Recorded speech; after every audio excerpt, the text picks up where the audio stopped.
Bueno, continuando con nuestro club de lectura, estamos con grandes biografías. Estamos en esta ocasión con Rembrandt y vamos a iniciar lo que es el capítulo 21.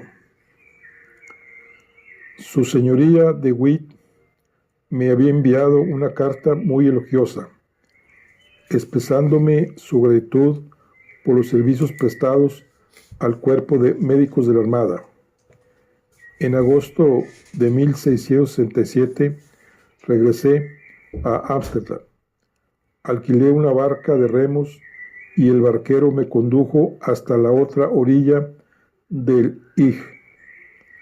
Deseoso de hacer algún ejercicio después de tantos meses de confinamiento en un barco de guerra, efectué a pie con la anochecida el recorrido hasta mi casa, feliz de encontrarme de nuevo entre los míos. Mi hijo no estaba en casa. La buena de Haitej, que durante mi ausencia había mantenido la casa como siempre, perfectamente limpia y ordenada, insinuó que a buen seguro Williams había salido a cortejar a alguna muchacha. Y al oír esto, me di cuenta por vez primera de lo viejo que me había hecho. Janteje entonces me entregó una carta con un gran sello que representaba el escudo de nuestra ciudad y que, según me explicó, había llegado esa misma mañana. Era de sus señorías los burgomaestres, en vista del incalificable levantamiento que había tenido como consecuencia la ruina de mis propiedades, habían acordado concederme la primera entrega de mi indemnización. 30,000 florines me esperaban en la tesorería de la ciudad para recogerlos cuando y como me conviniera. Sin molestarme en buscar mi sombrero, corrí a la casa del Laurigrach lo más aprisa que me permitía mi fatigado corazón. Titus estaba con Cornelia en el cuarto de la entrada, colgando varios aguafuertes de unas cuerdas ante las ventanas para que se secasen durante la noche. Se alegraron mucho de verme y me llevaron al estudio donde Rembrandt descansaba tendido en un estrecho camastro. «Mira, ¿quién ha venido?», gritó Titus. «Retira esa vela, por favor. La luz me hace daño a los ojos». Fue su único comentario, pero me reconoció y trató de incorporarse. Le rogué que no se esforzara y, alcanzando la única silla que pude encontrar, me senté a su lado, mientras Titus y Cornelia lo hacían en el borde de la cama. Mis ojos se adaptaron enseguida a la oscuridad de la estancia, muy baja de techo, y pude examinar más de cerca a mi viejo amigo. Tenía los ojos enrojecidos y parecía respirar con dificultad. Debía de encontrarse muy mal. «Rembrandt», anuncié, «traigo buenas noticias para vos y para los chicos. Me han devuelto parte de mi dinero. ¿En qué puedo ayudaros?». No era esto hablar con demasiada delicadeza, por cierto, pero mi entusiasmo me había impulsado a decir lo que me vino a la cabeza. No me contestó inmediatamente. Por fin le oí decir con voz que denotaba gran fatiga: «En nada, es demasiado tarde».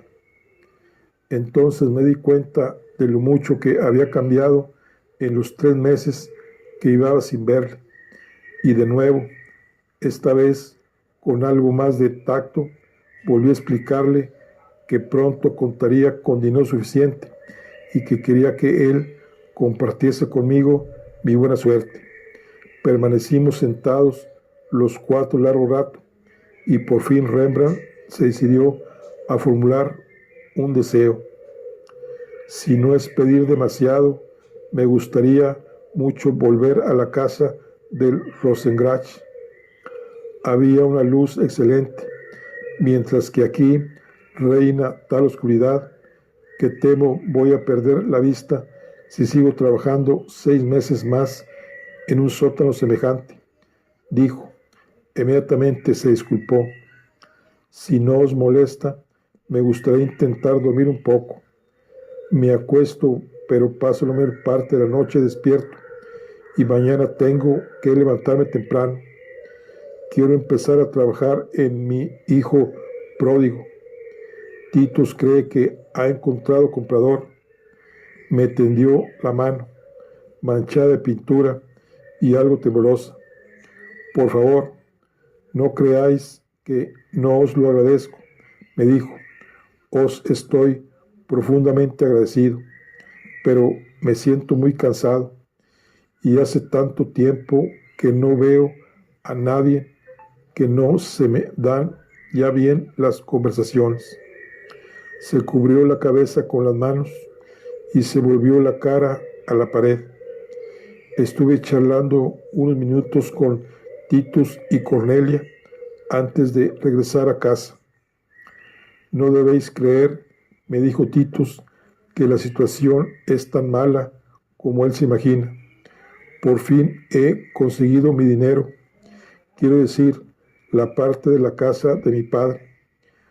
Cryers tuvo que acudir al Tribunal Supremo y los jueces fallaron a su favor. Es una bonita cantidad, casi 5,000 florines. Enhorabuena, le dije, estrechándole efusivamente la mano. ¿Qué piensa hacer con el dinero?, preguntó. Me miró con cierta timidez. Pienso casarme, contestó. ¿Y quién es la afortunada?, inquirí. Magdalena Van Loo. Vive en el Singel con su madre. La llevaré mañana a vuestra casa para que la conozcáis. Me dirigí a Cornelia. Y tú, querida, pronto nos dejarás también para casarte. ¿No es así? Cornelia movió negativamente la cabeza. No, tío Jan, repuso con gran solemnidad. Yo siempre me quedaré con mi padre. Y la pobre muchacha lo decía en serio. Mi relato está ya tocando su fin. ¿Para qué detenerse en la desgracia de aquellos últimos años? Rembrandt volvió a ocupar la casa del Rosengrach y su situación financiera mejoró enormemente.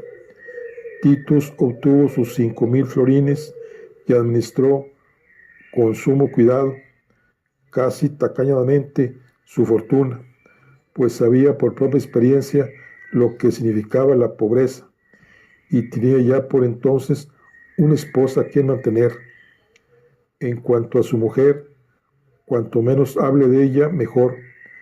Tenía la misma edad de Titus, 27 años, cuando ambos contrajeron matrimonio y habían heredado a su padre unos cuantos miles de florines.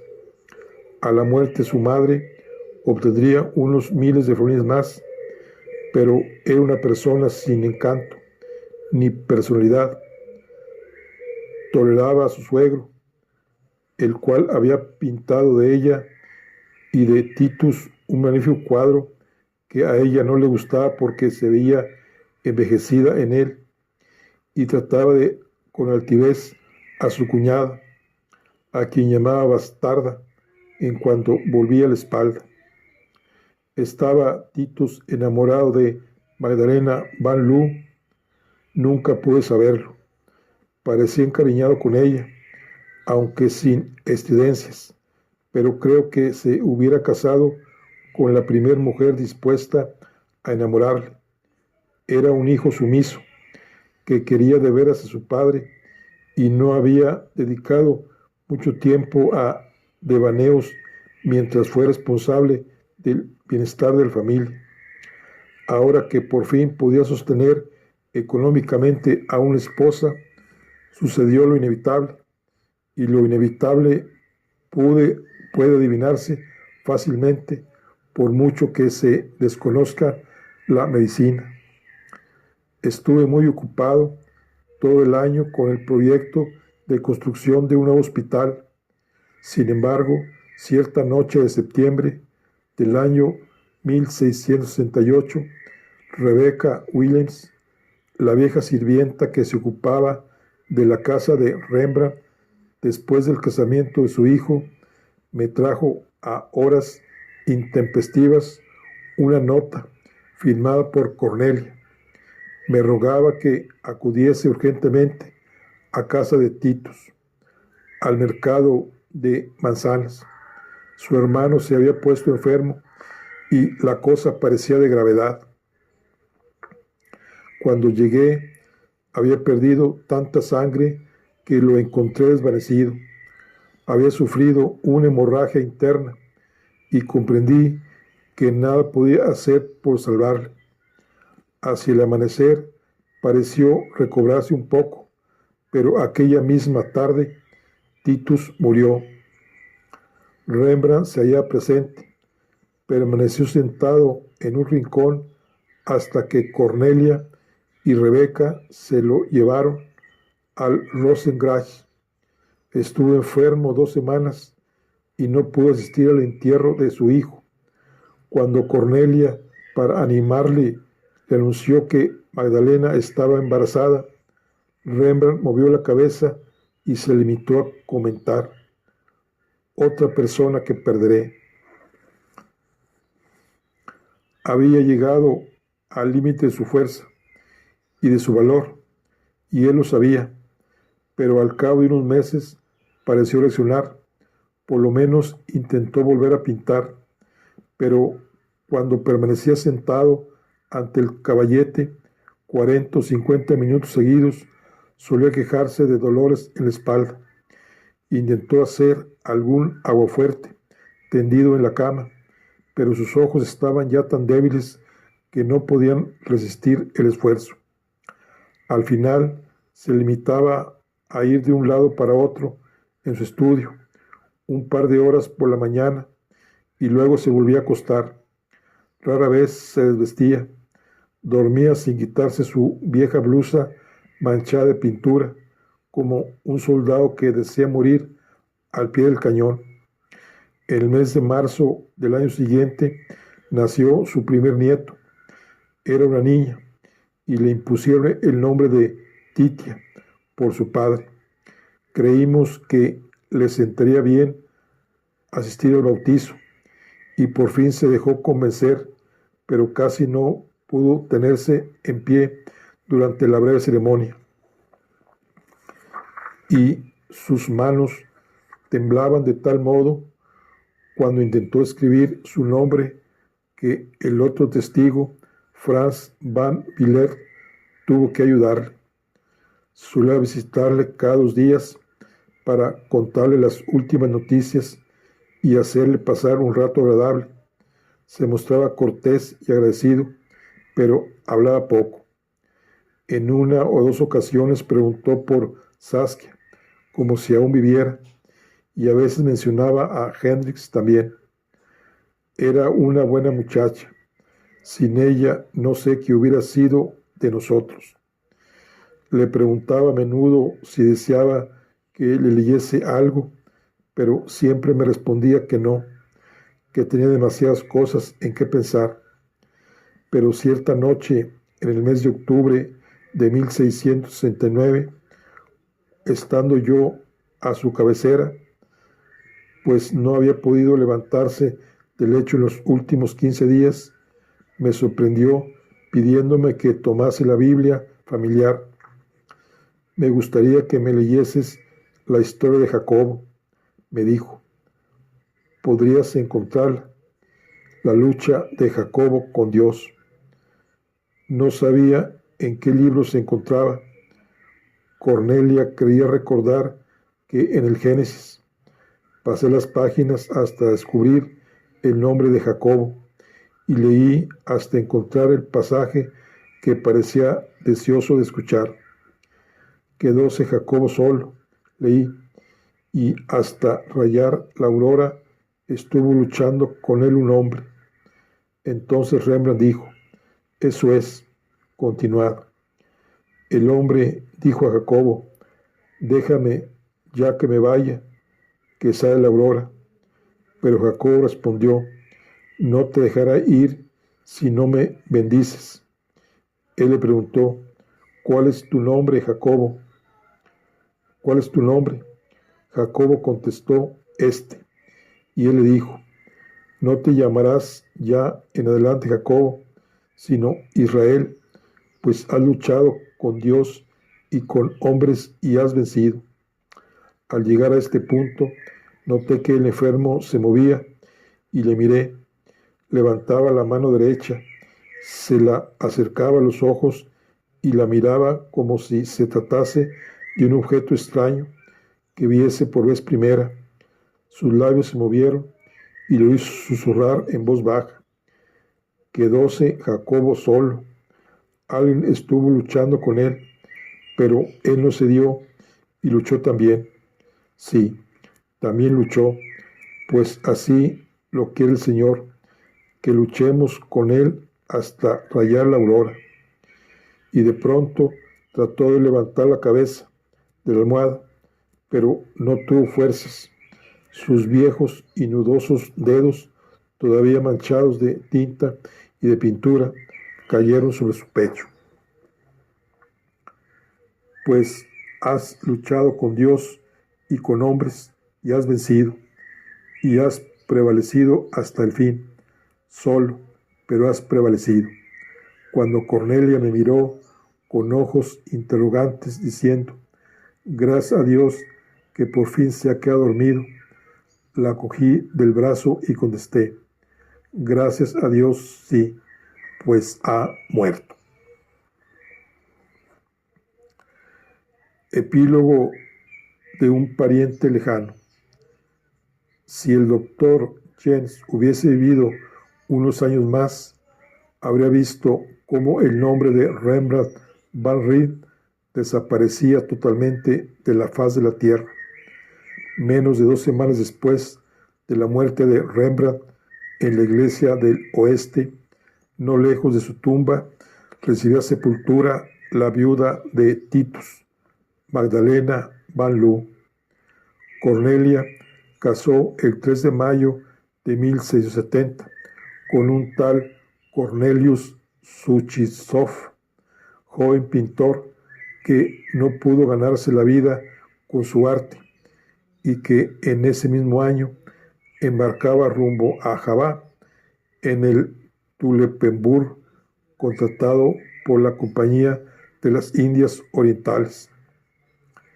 El día de San Nicolás del año 1633 dio a luz un hijo que fue debidamente bautizado y a quien se impuso el nombre de Rembrandt Suchitsov. Parece ser que murió poco después. 5 años más tarde, el matrimonio tuvo otro hijo, Hendrik Suitov, pero a partir de entonces no volvemos a saber nada de los padres. Se había perdido su rastro tan completamente como si de hecho nunca hubiesen existido.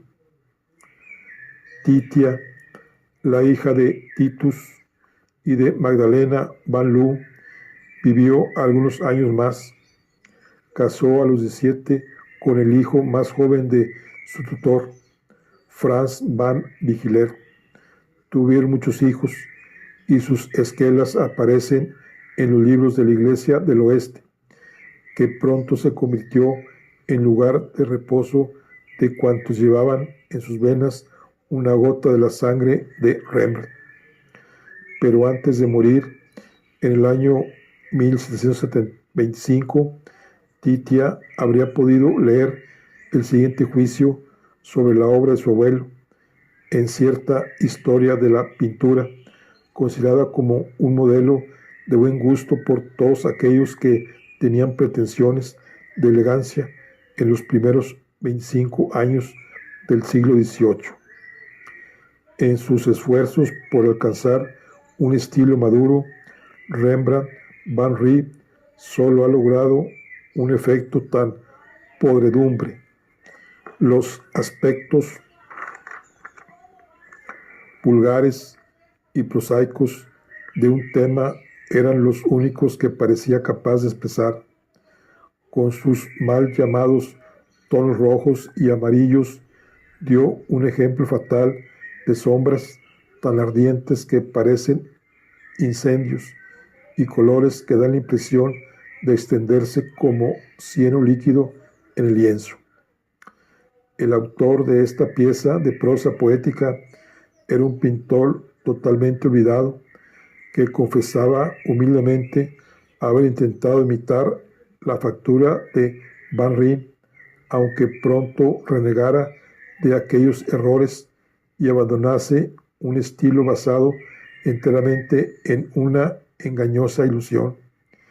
Y ahí queda para él, que quiera leerlo, podredumbre, ejemplo fatal de sombras tan ardientes que parecen incendios, aspectos vulgares y prosaicos de un tema, colores que dan la impresión de extenderse como cieno líquido en el lienzo, estilo basado enteramente en una engañosa ilusión, un entierro en una tumba desconocida, un ataúd mal cerrado del que han sido retirados los huesos y arrojados a un montón de basura, un hombre irremisiblemente arruinado, como lo estuvo en el principio, lo está ahora y estará probablemente siempre, por los siglos de los siglos.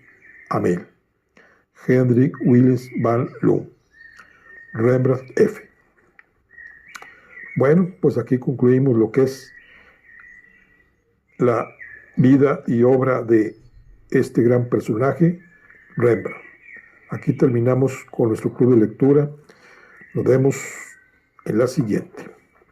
Hasta luego.